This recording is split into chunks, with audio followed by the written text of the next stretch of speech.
আমি একটা কথা বুঝা পাই না, ওই যে প্রিন্স মামুন, সে ছিল টুকাই মামুন বুইড়া বেটির জামাই, সে আসছে নাকি অমরন ভাইয়ারকে হারাবে,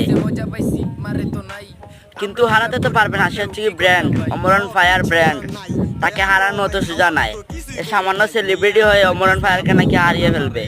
বুইড়া বেটির জামাইয়ে কি অমরন ফায়ারকে হারতে পারবে সামান্য সেলিব্রিটি হয়ে?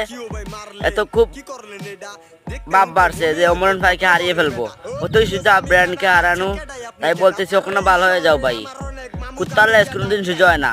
তাই টুকাই মামুনও অমরন ফায়ারের পিচ ছাড়বো না তো সোজা, তাই ওখানে ভালো আছে, পিচ ছেড়ে দাও।